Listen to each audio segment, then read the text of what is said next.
Setelah memperkuat timnas Indonesia di putaran ketiga kualifikasi Piala Dunia 2026 zona Asia, para pemain kembali ke klub mereka masing-masing dan sukses menunjukkan perkembangan pesat. Dua pertandingan melawan Arab Saudi dan Australia menghasilkan 2 poin berharga bagi skuad Garuda, meski tantangan yang dihadapi cukup berat. Ini juga menjadi jeda internasional pertama bagi asisten pelatih baru Shin Tae-yong, Yong Ki-hun, yang bertugas mengasah kemampuan striker timnas Indonesia.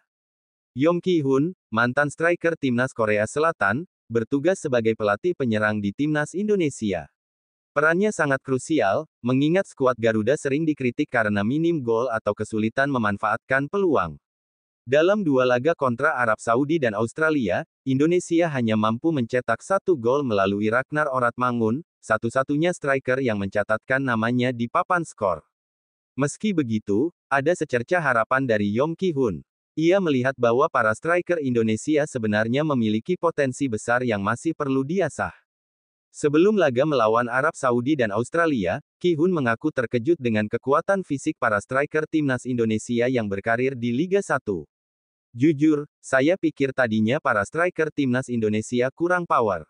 Ternyata, mereka sudah punya kekuatan fisik, hanya saja belum tahu cara memanfaatkannya, ujar Ki-hun.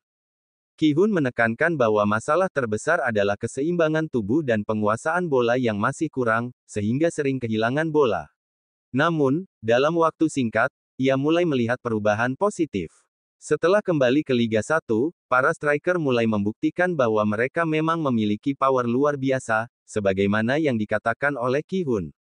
2 striker timnas Indonesia, Ramadan Sananta dan Hoki Caraka, tampil gemilang di Liga 1 pasca jeda internasional. Ramadan Sananta mencetak 1 gol dalam kemenangan telak Persis Solo 4-0 atas Madura United pada. Tidak hanya itu, Hoki Caraka memborong 2 gol untuk PSS Sleman dalam kemenangan 3-1 atas Arema FC pada. Keduanya menunjukkan kesamaan dalam hal kekuatan tembakan yang mengesankan. Ramadan Sananta mencetak gol lewat tembakan keras dari luar kotak penalti setelah menerima umpan dari Moussa Sidibe. Sementara itu, Hoki Caraka mencetak gol pertamanya dengan tembakan keras ke pojok kanan atas gawang Arema pada menit ke-39. Kedua gol tersebut adalah bukti nyata dari power yang dimiliki oleh para striker timnas Indonesia, seperti yang diungkapkan oleh Yong Ki-hun. Melihat performa tersebut, Yong Ki-hun merasa optimis bahwa para striker timnas Indonesia dapat semakin berkembang di bawah asuhannya.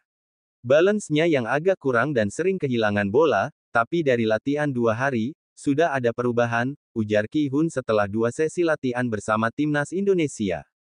Performa cemerlang di Liga 1 ini menjadi bukti bahwa para bomber timnas Indonesia mulai memahami cara memaksimalkan potensi mereka. Kini, tantangan berikutnya adalah menjaga konsistensi dan meningkatkan performa di kancah internasional. Tim asuhan Shin Tae-yong akan kembali berlaga di kualifikasi Piala Dunia 2026 pada Oktober tahun 2024, dengan 2 laga tandang melawan Bahrain dan China pada 10 dan tanggal 15 Oktober mendatang.